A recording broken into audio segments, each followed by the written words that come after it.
देवर्षि नारद जी वेद व्यास को उनके मन की असंतुष्टि का कारण और निवारण बताते हैं आगे। श्री गणेशाय नमः। ओम नमो भगवते वासुदेवाय।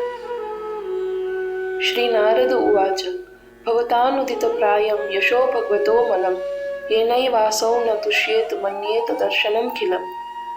श्री नारद मुनि ने कहा, आपके द्वारा भगवान के निर्मल यश का पर्याप्त वर्णन नहीं किया गया है जिससे भगवान प्रसन्न हो, इसलिए मैं मानता हूँ कि आपका यह ज्ञान अभी अपूर्ण है। यथा धर्मादयश्चार्था मुनिवर्यानुकीर्तिताः न तथा वासुदेवस्य महिमा ह्यनुवर्णितः। हे श्रेष्ठ मुनि, जैसे आपने धर्म आदि पुरुषार्थों का वर्णन किया है, वैसे भगवान वासुदेव की महिमा का विस्तार से वर्णन नहीं किया है। न यद्वचश्चित्र पदम हरेर्यशो जगत पवित्रम प्रगृणीत करहिचित् तद्वायसम तीर्थमुशन्ति मानसा न यत्र हंसा निरमन्त्यो शिक्षयाः। जो वचन सुंदर शब्दों से युक्त होते हुए भी भगवान हरि के पवित्र यश का वर्णन नहीं करते, वे विवेकी लोगों के लिए कौओं के स्थान के समान हैं, जहाँ हंस संतजन आनंद नहीं लेते। तद्वाग विसर्गो जनताक विप्लवो यस्मिन् प्रतिश्लोकं बद्धवत्यपि नामान्यनन्तस्य यशों किंतानि यश श्रवणन्ति गायन्ति गृणन्ति साधवः। वह वाणी की रचना लोगों के पापों का नाश करने वाली होती है, जिसमें प्रत्येक श्लोक भले ही ठीक से रचित न हो, फिर भी उसमें भगवान अनंत के नाम और यश अंकित हों। ऐसे श्लोकों को साधुजन सुनते हैं, गाते हैं और ग्रहण करते हैं। नैष्कर्म्यप्यच्युत भाववर्जितं न शोभते ज्ञानमलं निरंजनम् कुतः पुनः शश्वत भद्रमीश्वरे न चार्पितं कर्म यदप्य कारणम्। भगवान अच्युत के प्रति भक्तिभाव से रहित निष्काम कर्म भी शोभा नहीं देता और निष्कलुष तथा पूर्ण ज्ञान भी शोभा नहीं देता यदि उसमें भक्ति नहीं है। फिर वह कर्म जो भगवान को अर्पित नहीं किया गया है, चाहे वह निष्काम ही क्यों न हो, वह तो सदा अशुभ ही होता है।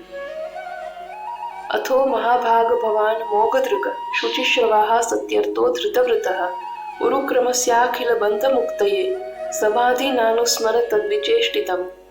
इसलिए हे महाभाग, आप जिनकी दृष्टि अचूक है, जिनकी कीर्ति पवित्र है, जो सत्य में स्थित और दृढ़ व्रत वाले हैं, आप समस्त बंधनों से मुक्ति के लिए एकाग्र चित्त से भगवान उरुक्रम की लीलाओं का स्मरण कीजिए।